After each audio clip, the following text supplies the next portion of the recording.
Hi, I've worked in the sports and entertainment industry for over 25 years. And during that time, I've been an auto racing executive, an NFLPA certified contract advisor, and a sports marketing and sponsorship consultant.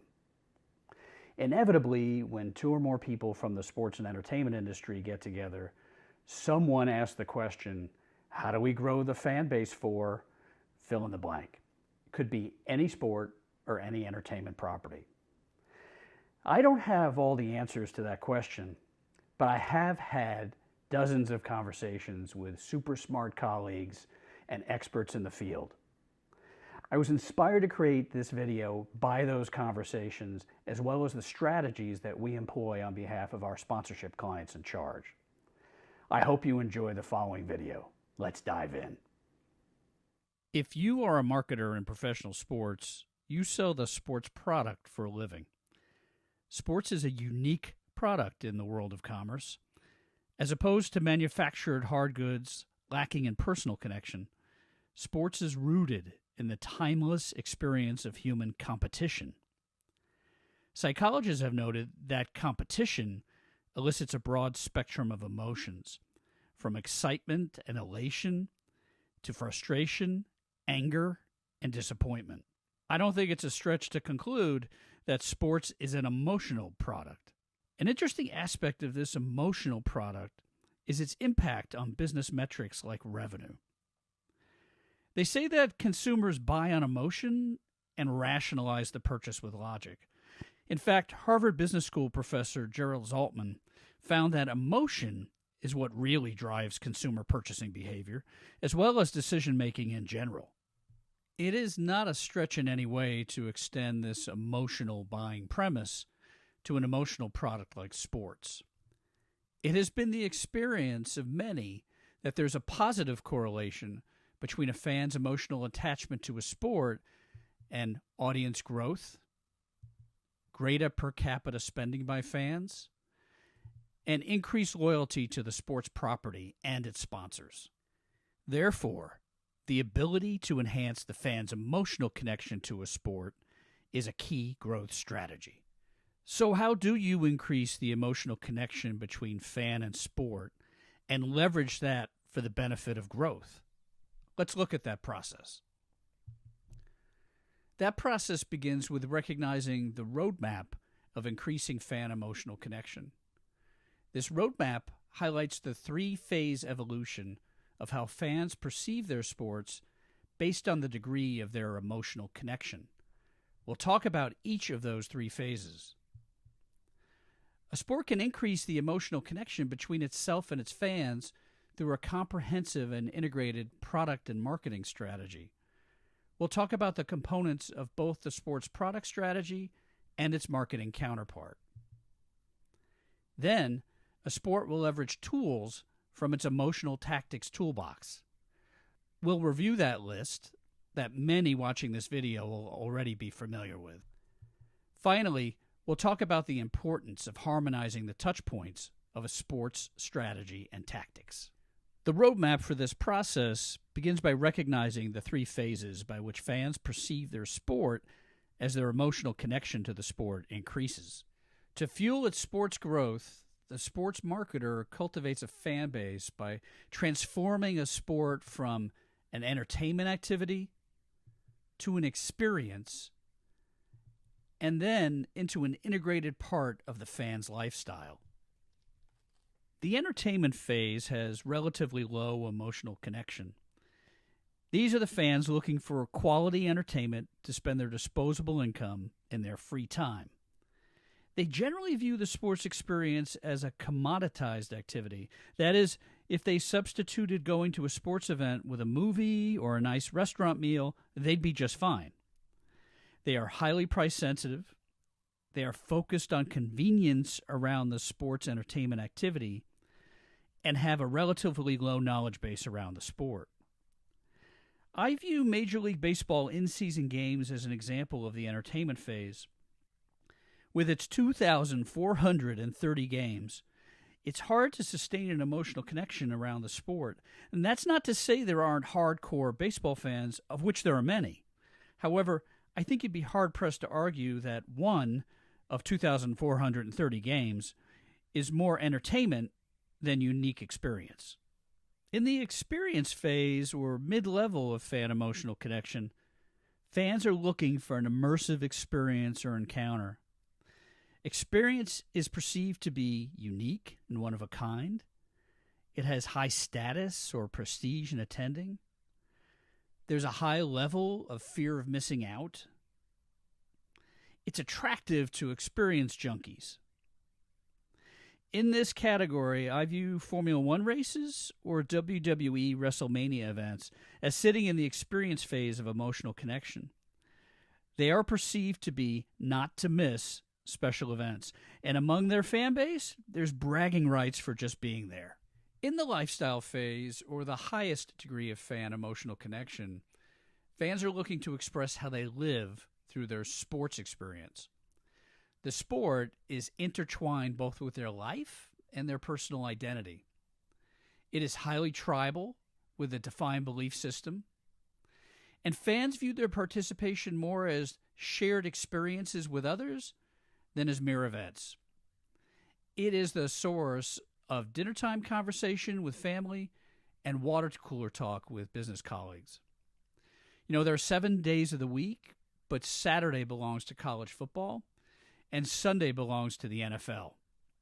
Between watch parties, tailgates, going to the game in person, watching the game on TV, betting on the game, and water cooler talk, it is clear that football is a lifestyle sport in the U.S. So how do you move up the continuum from entertainment phase to experience phase to lifestyle phase? Moving through the continuum requires one simple yet elusive requirement. You must have a strategy.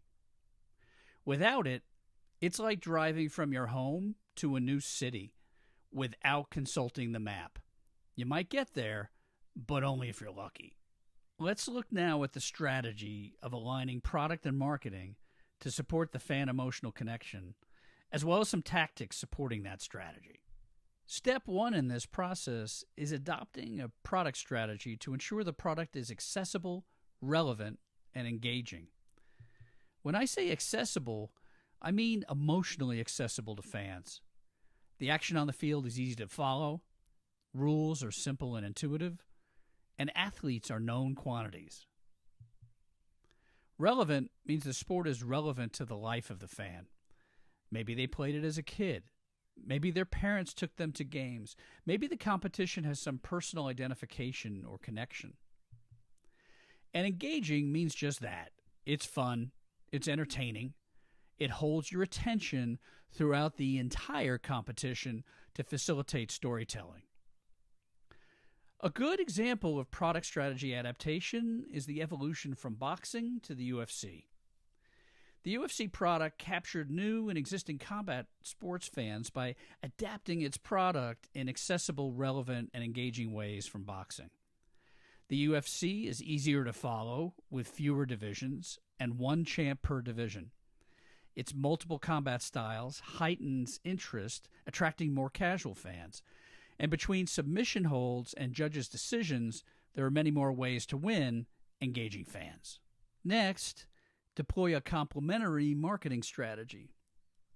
That strategy leverages emotional content. For example, it utilizes stories that fans understand on an emotional level, like the come-from-behind win, the underdog, the against all odds, or the attainment of a lifelong goal. The marketing builds a fan community and defines belief systems. The sport becomes a place where fans find like-minded community members who are viewed as part of that sport's tribe. And communications should be frequent enough to become habitual. Many of us from marketing are familiar with the advertising principles of reach and frequency. Well, these principles are not suspended in the case of leveraging emotional content. Then, as an executional component of your product and marketing strategies, the rubber really hits the road of this process with the adaptation of tools from what I call the emotional tactics toolbox. You have items like telling compelling stories, creating immersive opportunities for the sport, like the use of fantasy sports, staging big events that heighten the fear of missing out, leveraging the tiers of cultural influence by using celebrity influencers or the sports showing up in music, art, and pop culture. It's the process of developing heroes and heroines, creating role models and aspirational figures in athletes through athlete branding, and cultivating third-party, specifically sponsorship investment. And it's also promoting a shared belief system within sports traditions like songs, chants, and props in the stand that sports like soccer do so well, fan sections, watch parties, and things like tailgating. If you've been in sports long enough, there's nothing on this slide that will surprise you. However, what will surprise you is how infrequently sports really integrate these tools in a thoughtful and sustained way. For example, everyone talks about the importance of building athlete brands, but few sports do it really well. Nevertheless, if you look at a lifestyle sport, especially the NFL or NASCAR, you'll see strong representation from this emotional tactics toolbox. Once you adapt a strategy, it is important to harmonize all the fan touch points to that strategy.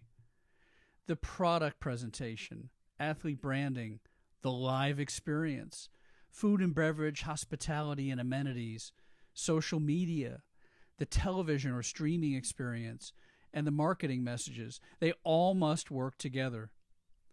Formula One is a great example of this harmonization, in my opinion. Since the days of Bernie Ecclestone and carrying forward with the Liberty Media ownership, Formula One ensures that all aspects of its product are the embodiment of its strategic emotional philosophy of prestige, luxury, and glamour. From the presentation of the cars on the grid, to the Paddock Club hospitality, to celebrities walking the pre-race on its television broadcast, prolific and engaging driver social media, the high quality of its television product, F1 has sustained an emotionally accessible, relevant, and engaging product through harmonization of its strategy. These frequently asked questions represent the discussion points that come up in various conversations that I've had with colleagues and experts. So I want to share some of their and my thinking with you. The question's asked, what budget is required for this process? And the answer is there isn't one size fits all. It is dependent on market size, cost of customer acquisition, rate of growth. Every sport is different. Every fan base has its unique elements to it. But what we've seen is you can't throw metric tons of money against these issues and problems. I've seen modest budgets work, either because of things like viral marketing, luck, or just excellent execution. Why must the strategy be comprehensive and integrated? Because brand building by forging emotional connections requires consistency and frequency. Scattered effort produces little results. In fact, you're generally confusing the fan or failing to get their attention. And the collection of what's usually expensive tactics ends up making little or no difference in terms of increasing the emotional connection between fan and the sport. Why must the product and the marketing be balanced? Because you're creating one holistic consumer experience, not an experience of the product and an experience of the marketing. In my experience, the most frequent pitfall is that internal battle that inevitably happens between the operations team within a sport and the marketing team. Operations says if we only had better marketing, we'd be more successful. And the marketing team says our product is like trying to market onion gum. Many times both are correct, which is why they both fail. The key here is to be realistic. And in 25 years in sports, my favorite question of all is how long will this strategy take to show results? And the answer is there is no fixed timetable, no matter what your CEO or commissioner believes. You're dealing with a process of winning hearts and minds of consumers, and any marketer will tell you the timetable depends on the consumer, not on you and not on your leadership team. That is something you ultimately cannot control. And I mentioned before there are no silver bullets. Well, most sports fail because either they're looking for that silver bullet and they just move from silver bullet to silver bullet, or they change strategies every 2 years. Patience is the key. One of my favorite authors is fond of saying, quote, "An overnight success is 10 years in the making," unquote. And I tend to think of it with this strategy as well. And I'll close on this segment with another quote, this one from Robert Jarvik. I think it describes sports executives who I've seen successfully evolve their sports from entertainment and experiences into fan lifestyles. They are leaders who are visionaries with a poorly developed sense of fear and no concept of the odds against them. They're fearless in their approach and oblivious to the naysayers who say it can't be done, so they just get it done. Everyone wants the sports and entertainment industry to succeed. We want to be entertaining and thrilling customers well into the future. I hope we've inspired some of your thinking on this subject and encourage you to leave comments below this video to carry this subject forward. Thank you, and I look forward to seeing you at an event soon.